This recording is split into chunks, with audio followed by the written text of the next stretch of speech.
The Joe Rogan Experience. Did you see DC's breakdown in detail of the second fight versus the first fight with Conor? Very interesting. It is, but I see a lot of people talking funny stuff about, like, the leg kick didn't knock him out. What happened? Like, so DC says in the detailed breakdown, I kick Conor's calf, and Conor steps back and his leg kind of goes, and DC says, well, that's the leg kick that, you know, hurt his leg or whatever. But when he went after that leg kick, he kind of reached down to grab the foot and threw an uppercut. And I was switch stance, so I threw a cross from my backhand that clipped him good. And that's when he took the step back and was hurt. I think that's a detail people are missing, that right hand. Well, you landed a lot of solid shots in that fight, but there's no doubt that leg kick was fucking that right leg up. For sure. But the detail, what I was going to get over is the difference between the first fight and the second fight was you were landing hard leg kicks in the first fight, but you were landing them on the thigh. And then it switched over to the calf. What a crazy difference that calf kick has made in MMA over the last few years. Yeah. It's really nuts. It is, man. And it doesn't take many, and it doesn't take as much commitment. You know, a thigh kick, you're turning your hips over, Muay Thai style. You're really set in your position, whipping. This calf kick, you can flick. You know, you can flick it like a jab and just catch the top of the calf, and it's so wild that this one kick was almost ignored. I always give Benson Henderson credit because I think he was the first guy to start using it in the UFC, but for whatever reason, he didn't have the same impact with it. It just, I don't know. I'd have to go over some fights. Huge legs. I'm sure he kicks hard as. I'm sure he kicks hard as fuck. Yeah. But for whatever reason, he wasn't stopping guys with calf kicks.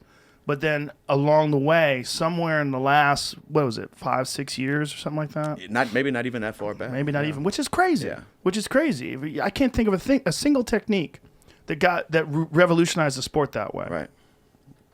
And like I said about the calf, you can't take many because there's nowhere for the swelling to go. So that's why it's so painful and debilitating. Your nerves and your foot kind of stop working with you. It's bad stuff. Yeah, there's no meat there either. I was explaining to someone, I'm like, just karate chop your arm right here where the bone is. It hurts just to do that. Now imagine someone kicking that. And that's what it's like when you get kicked in the calf. There's nothing there. There's no meat. And even when you turn your shin outward to check it, you still get it. It's still bad, man. Yeah, well, I noticed that in the Conor fight. Yeah. You could see somewhere in the first round when he started realizing, like, oh, this is a real problem. Yeah. And Conor doesn't have the ability to switch stances. Or if he does, he doesn't do it. Yeah, definitely didn't do it in that fight. And it was only going to get worse. That was second round. You know, we had 3 more rounds, 15 more minutes of me chopping that leg. Yeah. If we do it again, it'll be interesting to see what he does different in preparation or by defending that, you know. But you were such a different guy in the second fight. You know, first of all, you weren't debilitating yourself getting down to 145 pounds. Yeah. I mean, you were a big 145. Like, how rough was that cut? It was horrible. And it made me hate the process because my quality of life sucked. You know, training camps were torture, you know. I would walk around 190. Jesus I'd get up to 190. Christ. I'd get up to 190. That's so crazy. Yeah. Oh, my God. You get up to 190 and go down to 145. 45 fucking pounds? Dude, let me tell you this. When I fought Cup Swanson in London, England, I took it on short notice. And I had just won a fight before, and it was right around Christmas, so I was eating.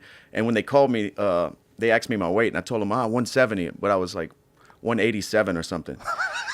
And it was like really short notice. So me and my team fly out there. I'm 30 pounds over when we land. You know, fight week, they check. Oh, Jesus Christ. Oh, my God. That's so crazy. They check your weight fight week when you show up to make sure. I was 176, and it was a 45. Fight. Oh, my God. Yeah. But you made it. Made it. How the fuck did you make that? I don't know. Almost died. I feel like weigh-ins were kind of blurry. My memory's gone from weigh-ins. It's not good for you. Do you think it makes sense, though, for you to be fighting Conor for the title? No. I don't think so. Do you think it should be Oliveira? Conor's been away so long. His last 2 fights at 155, he's lost. So you can't put him in there for a title fight. Right. How could you, justify doing that when you have guys like Oliveira? But if Khabib retires and they say, hey, this is for all the marbles, you're not going to say no.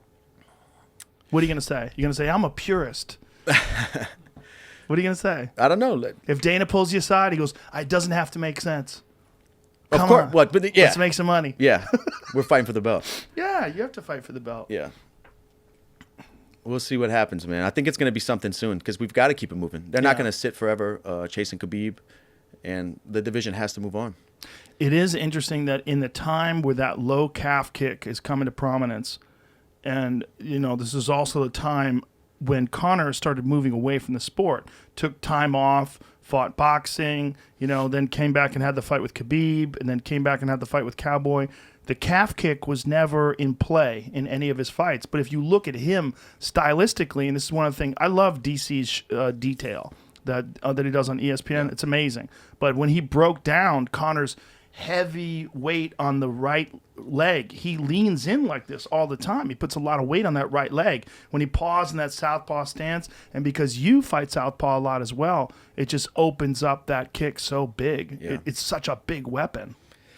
And sometimes he, like you said, that wide stance as well. Mm-hmm. It's just hard to check the kick from that wide stance. Yeah. Well, it's a crazy stance for everything other than calf kicks. It's a great stance. Yeah. I mean, he's so good at moving in and covering distance with that stance. It's very karate-like. Great countering, like you see in karate. Bounce back and forth till boom, attack. And he has a hell of a left hand where he's knocked out a bunch of guys with that counter, with that pull too.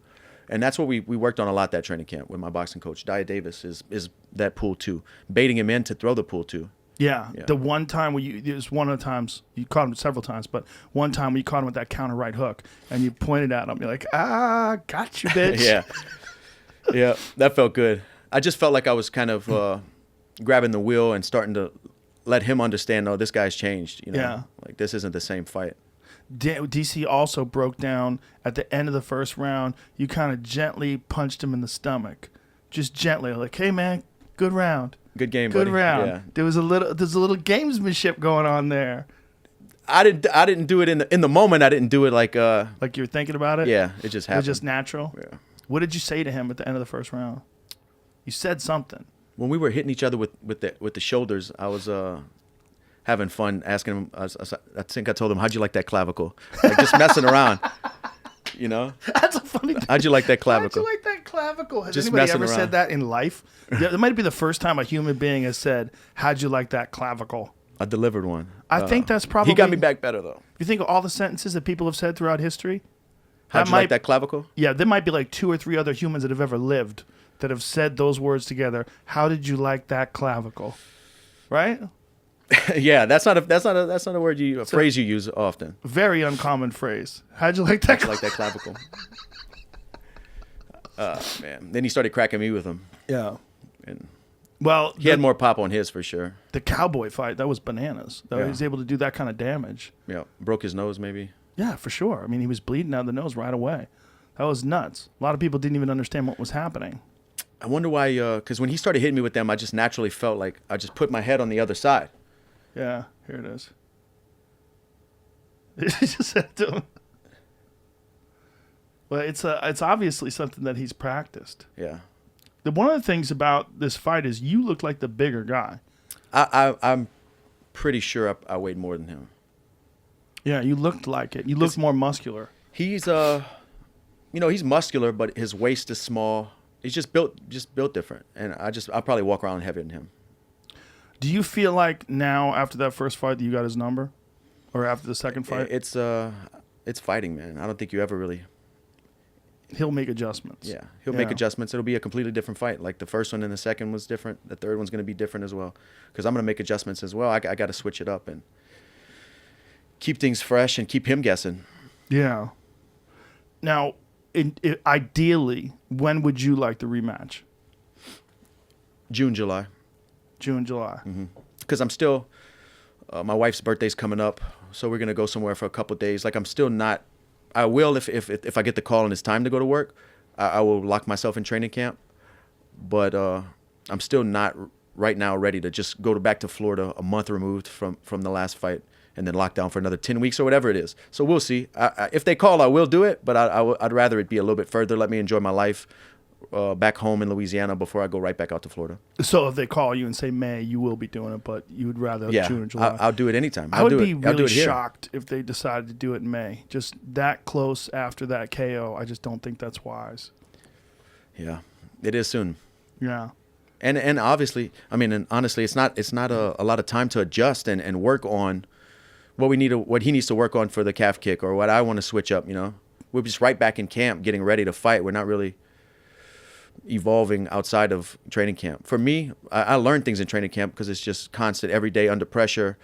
But it's the time between camps, like right now when I'm in the gym having fun, rolling and doing light kickboxing drills with my friends where I feel like the big gains are made when I'm having fun. Because I'm kind of tunnel vision in training camp. I'm showing up, all right, let's wrestle. All right, I'm not having fun and exploring different things.